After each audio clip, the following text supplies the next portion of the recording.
welcome to this week's AgostoAllElite Productions. This Saturday, this is Richie and my co-host Noah. My co-host Noah is dealing with something in a moment. He will be back in time for the Rampage review and other news included with it. So let's go with Dynamite. Let's review Dynamite.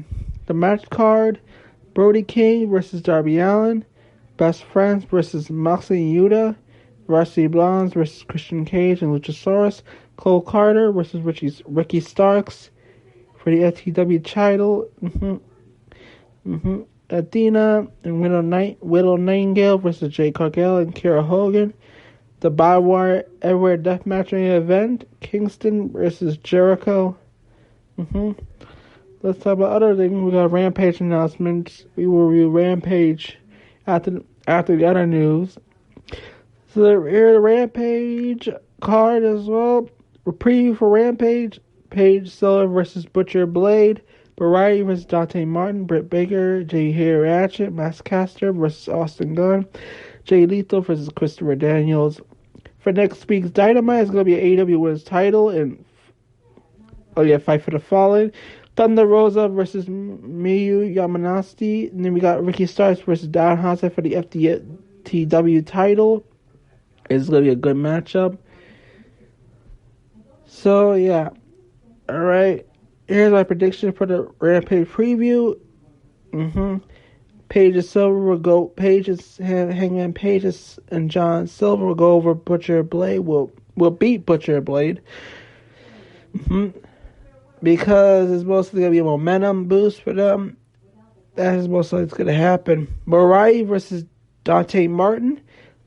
Mariah's going over because I think there's a storyline building towards him and going to a heel turn. Yeah. We also got the preview of Britt Baker and Jay Hair and tag team action. These two are going over for the victory because it's building up towards a tag team matchup between Thunderstorm and Hayter and Baker. Then we got the Max Caster Austin Gunn rap battle. Max Caster, most likely no-brainer, will win the rap battle. It's a no-brainer. And the last prediction for Jay Lethal versus Christopher Daniels. Lethal winning the match is no-brainer. It's building towards Ring of Honor's Death Lord Dishonor actually today, this Saturday. And I promise I will review the Death Lord Dishonor on Wednesday. So actually on a Monday review, it'll be a special AgostoAllElite subscriber exclusive thing for a special Monday because of a pay-per-view review. So can't wait for that. Let's go to Dynamite. Let's talk about Dynamite. It was basically Shark Week on TBS. They were hosting Shark Week was week 2 of Fyter Fest, the Dynamite special. They have featured the likes of Brody King, Darby Allin, Jade Cargill, the FTW champion Ricky Starks, and more. Then we got a main event, the return of Jericho's Painmaker persona. He went one-on-one with his brother rival Eddie Kingston inside a barbed wire death match with Jericho's cronies up in a shark cage. So let's get to it. Brody King versus Darby Allin. The rivalry had taken shape since Brody King's AEW World Title shot a few weeks ago. House of Black Powerhouse looked to dispose of Darby Allin, whereas Allin was out of revenge after King's vicious attack a few weeks ago at meet and greet. The opening moments in the match saw both men not holding back as Darby took the fight outside, driving King's head into the ring post, but the power of King would soon shift the moment back to his favor. Brody would continue to set Allin, cracking with a series of thunderous chops for launching him on the ring.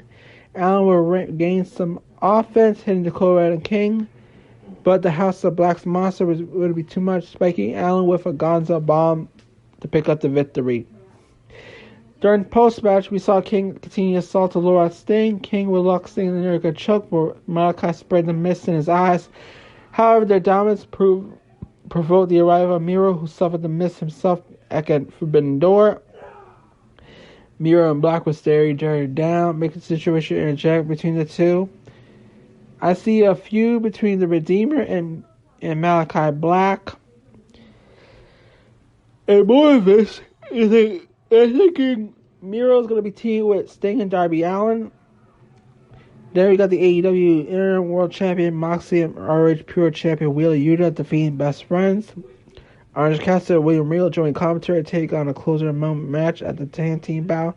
It was an emotional match for Wheeler Yuta, who used to be aligned with Trent Beretta, Chuck Taylor, Orange Cassidy as part of Best Friends before joining Blackpool Combat Club. For a majority of the match, Trent and Taylor took their frustrations out on Yuta, keeping the Moxley out of the matches for as long as possible. Nonetheless, Moxley would soon enter the fray, showcase his viciousness, tendency to take control of the match. Best Friends would fight back, close to pick up the victory as serious apologizers, but it would be the Blackpool Combat Club who were victorious. Clever roll-up for Yuta on Taylor secured the victory. That was basically a great matchup between the Best Friends and the Blackpool Combat Club. We saw a showcase of Yuta, his skills. It's going to get a lot bigger than from here. Plus, a little more to the match between Darby Allin and Brody King. That match was a Haas versus small guy. And I think I loved that match. It described the match perfectly as I wanted. I was interested and I watched it. Okay, anyway, let's go to Swerve Our Glory's AEW Tag Team Championship celebration. Swerve and Keith Lee took to the ring to address the AEW fans. Multi-platinum artist Kevin Gates was in attendance. Before Swerve and Lee could celebrate, they were interrupted by Smart Mark Sterling and Tony Nese. The segment would end with Kevin Gates dropping Tony Nese and Mark Sterling receiving a kick to the face. And it was a great segment. We saw Kevin Gates dropping Nese and Sterling receiving some kick in the face.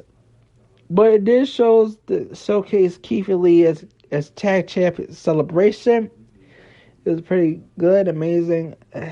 Anyway, we got the Christians and Luchasaurus versus the Wrestling Blondes. We got Pillman Jr. Garrison look for revenge at the Luchasaurus. Christian attacked the previous Dynamite. Luchasaurus would dominate the match. He has his power to take on both opponents. We're dropping them with choke slams, attacking cages. We can pick up the victory. And all on this match, it was basically a squash tag team match for Luchasaurus and Christian Cage. Most likely. Then we got the post-match. We saw a celebration interrupted by the return of Jungle Boy. Kane face-to-face with Luchasaurus before the powerhouse realigned Jungle Boy, who took off to get his hands on Cage to the crowds. And all of this post-match segment, it did a great job. Jungle Boy chased after Christian. Jungle Boy beat the babyface. Chased after Christian. We saw Luchasaurus realigning with Jungle Boy. All in all, it was a good segment. Post-match segment, I mean. Alright, now we got Ricky Starks versus Cole Carter for the FTW Championship. Before that, we got a pre-interview matchup with Cole Carter and Ricky Starks. Ricky Starks cutting promo, and we saw it was impressive with Cole Carter cutting the promo and stuff. It was pretty good. Let's get to the match. Carter would take the fight to Starks. The open moments the bout. Demonstration great for Ellison to take out the FTW champion. A missed 450 splash for Carter. Cost him as Starks would capitalize and hit the spear, retaining the championship. Then after the match, we got Starks dressed to the crowd. Teased a second open challenge with Eston Magnata and Dan Hansen. The FTW champion set the challenge for next week's Fight for the Fall. A special edition of Dynamite will be next week.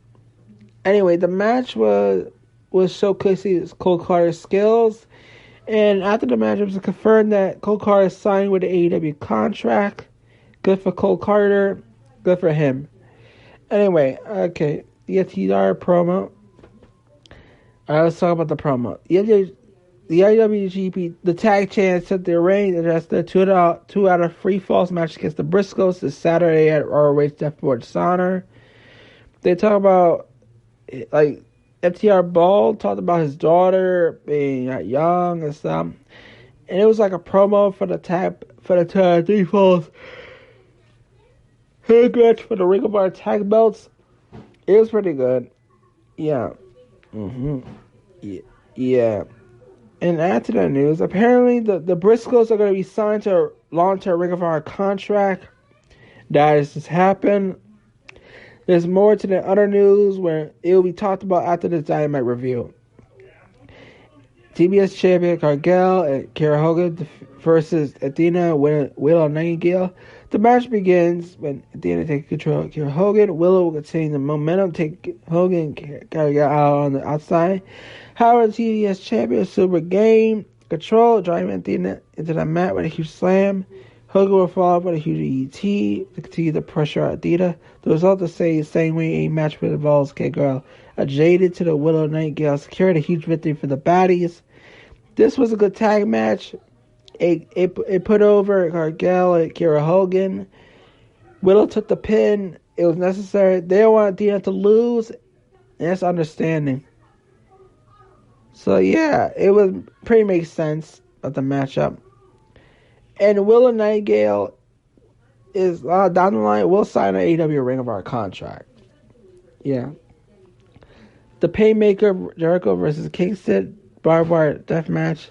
It would have been the final installment of the Chris Jericho Eddie Kingston rivalry. Kingston will fulfill his desire for revenge and exert as much punishment as possible to his rival. However, Kingston will have to face the most violent and sadistic version of Christian Jericho, the Painmaker. The Painmaker is undefeated AEW for Kingston. To beat him would be considered the biggest win in his fifth career. The stipulation of the match saw Chris Jericho British Society suspended inside a cage to prevent interference. The match began quickly with Kingston busting Jericho open with a barbed wire microphone, but focused on assault on the head of Jericho, dragging a barbed wire baseball bat across the head.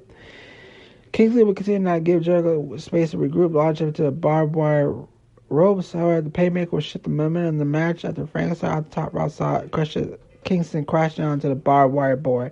Jericho also had the match run after sinking the walls of Jericho, with Kingston tangling the barbed wire.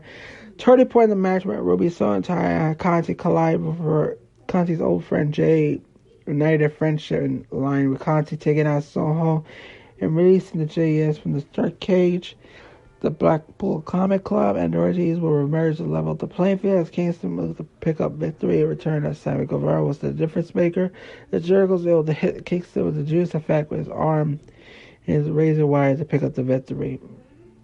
Post-match, as for the match, it was a bit clunky.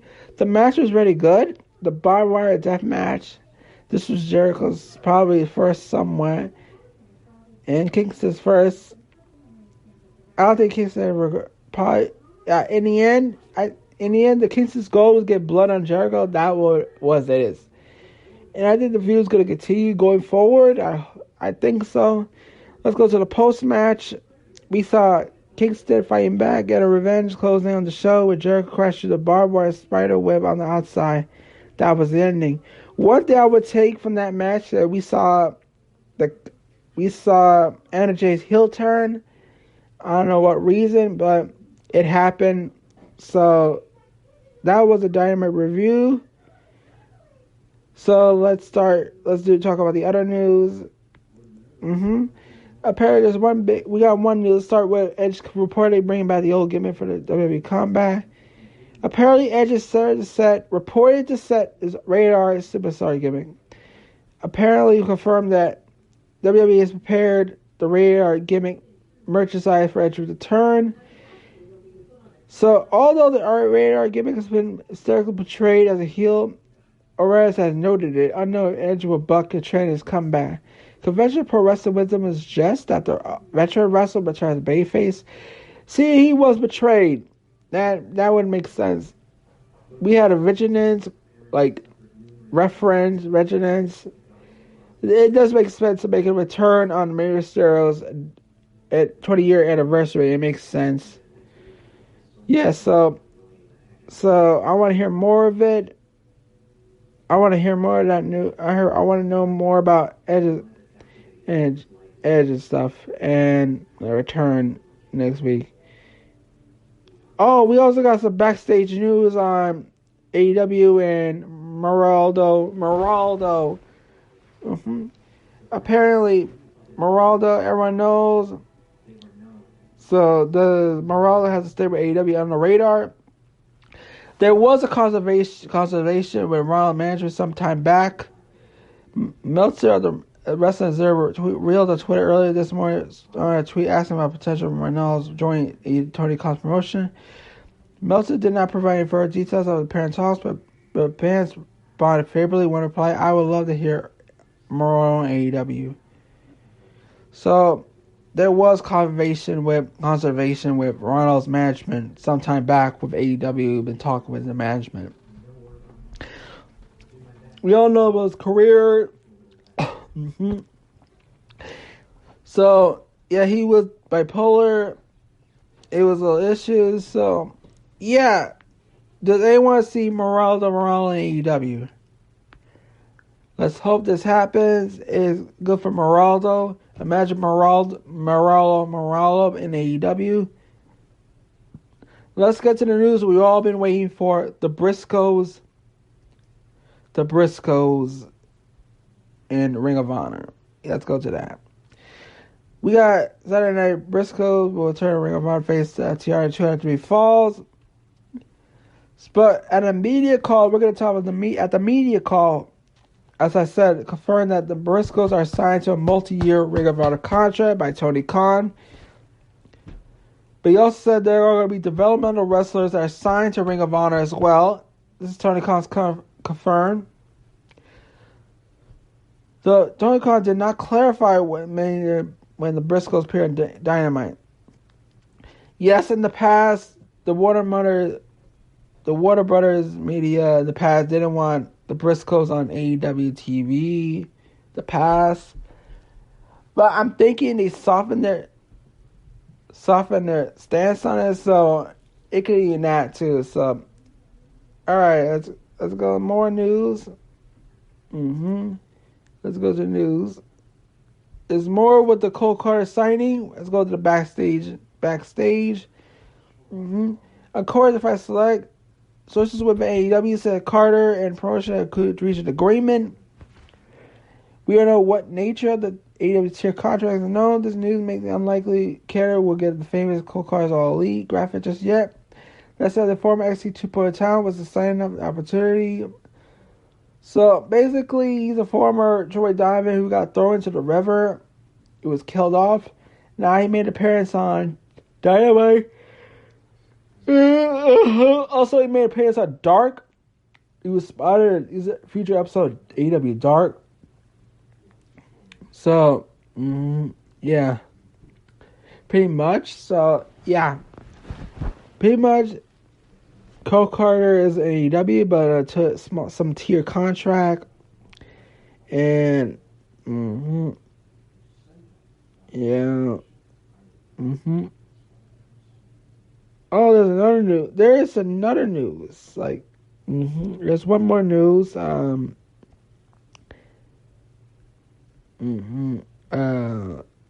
Wait. Oh, all right. I remember. New Japan will present the title match for another promotion.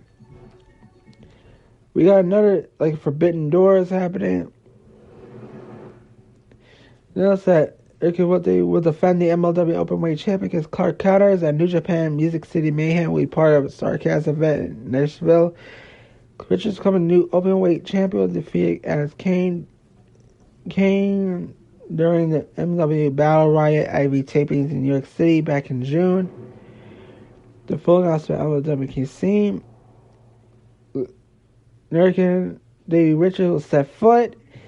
This is the first time New Japan will host the MLW National Openweight Champion title belt. New Japan hosts the interracial title match. Historic MLW CEO Court Bauer, they wants to fight back, calling us a beast. The implications outcome, this fight could ripple through two promotions.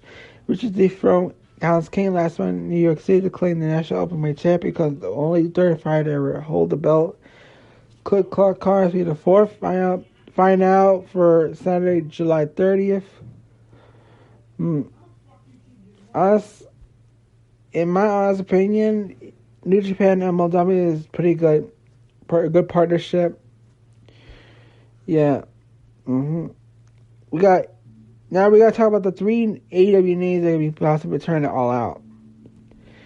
So there's going to be Omega, CM Punk, and Bryan Danielson. It's been confirmed that three of these guys are going to return for All Out, and it's most likely going to happen. In my honest opinion, this is a good thing. They want to boost all AEW All Out, so that they go for it and build those returns. It will make sense. But anyway, let's get now. We're gonna get to Rampage now, and my buddy's just about to come right now. All right, you ready? All right, let's go for it. Let's get with Rampage. Here are the match card / segment. We got the Butcher Blade versus Hangman John Silver. We got Utah Daniel Garcia ROH Pure promo segment. We got the Cardio promo segment. We got the Wardlow TNT title segment, open challenge. The Matt Sydal, Lee Moriarty versus Dante Martin. We also got the Ring of Honor Women's title segment for Ring of Honor ROH Depth Before Dishonor. Britt Baker, Jamie Hayter versus Sky Blue, Ashley Diablos. We got Vigilant of Arai Davari coming soon to AEW or ROH.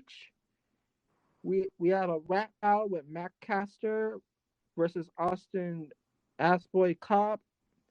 Excalibur announcing 3 shows worth of matches.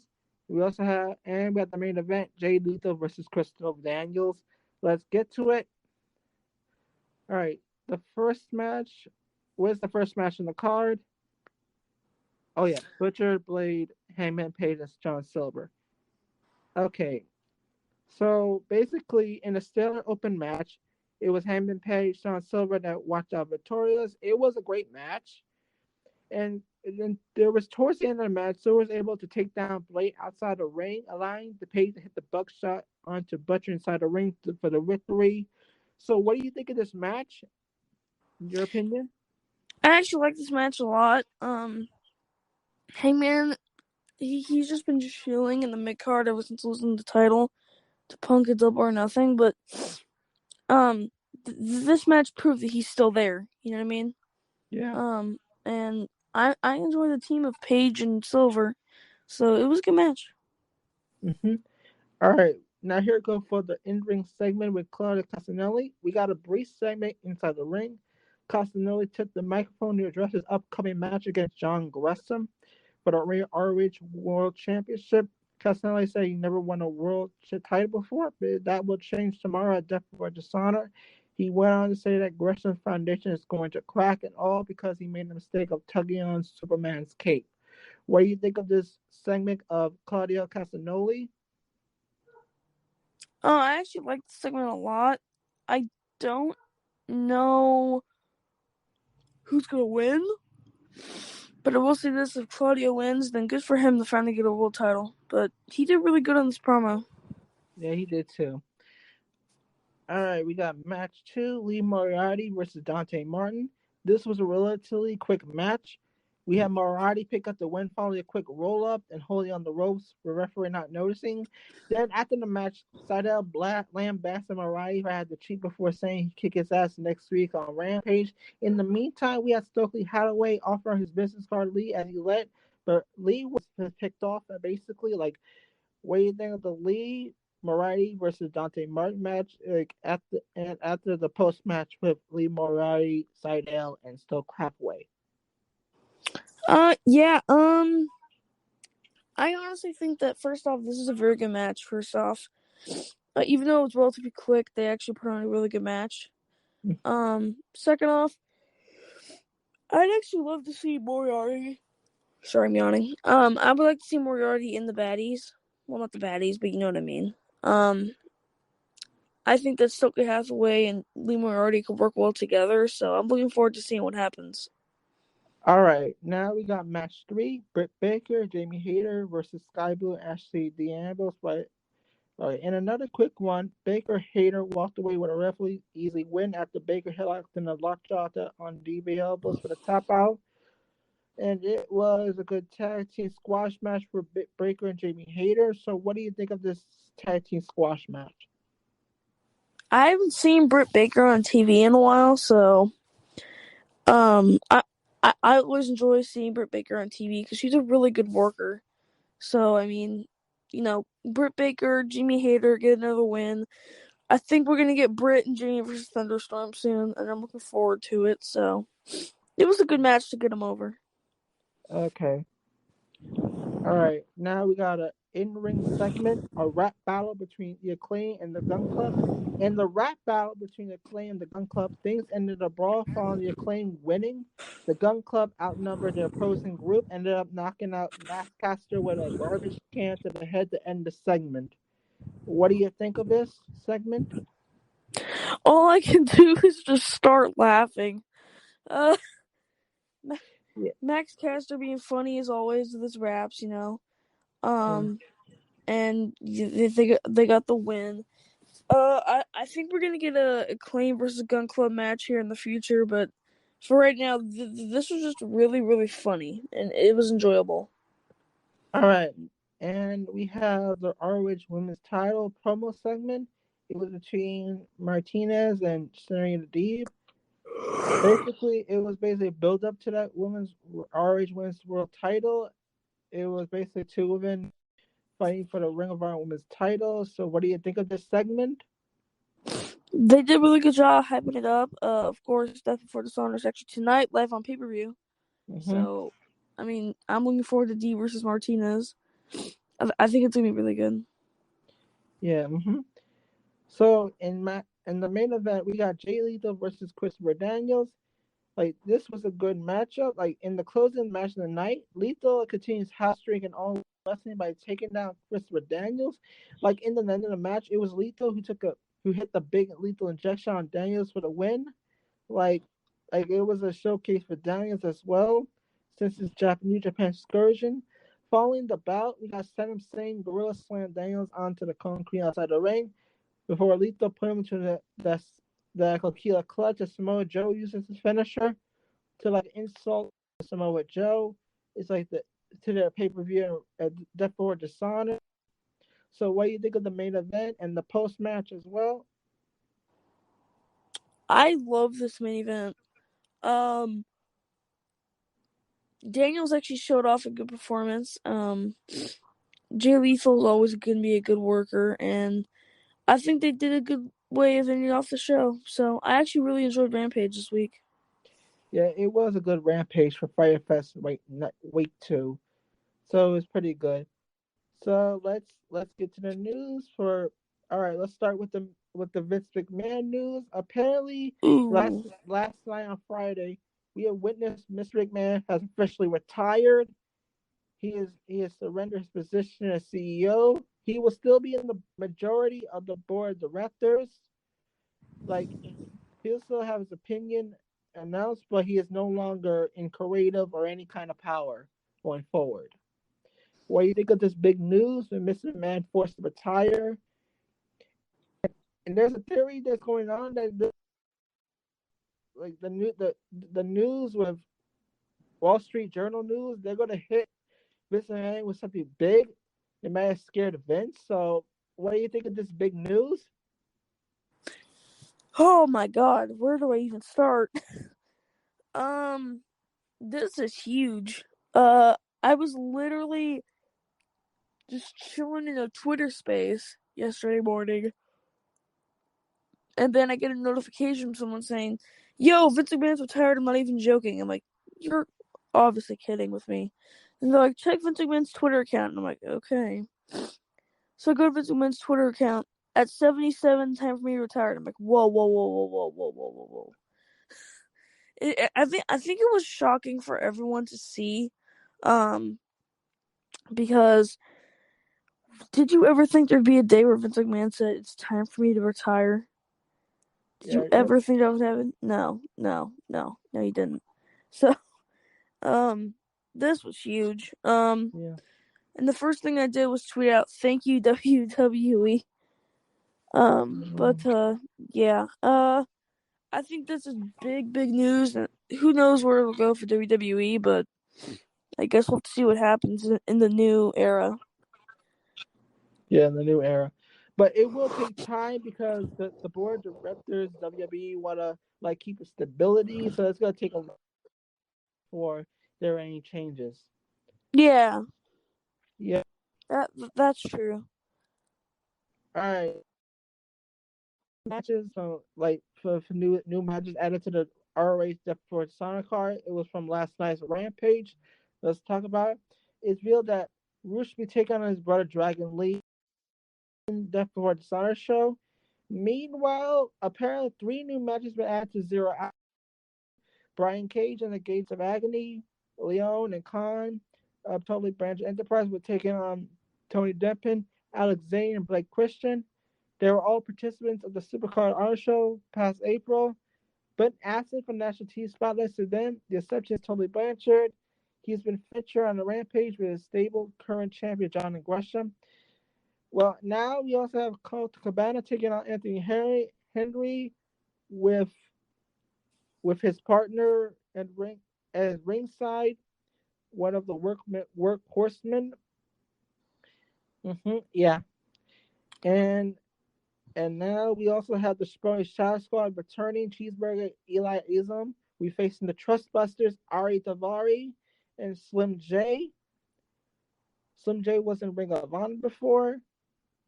And we already know about Will Nightingale versus Allison Kay. So that's going to be for 0 Hour pre-show. Wow. I mean, they did a good job putting a lot of matches on 0 Hour. Yeah.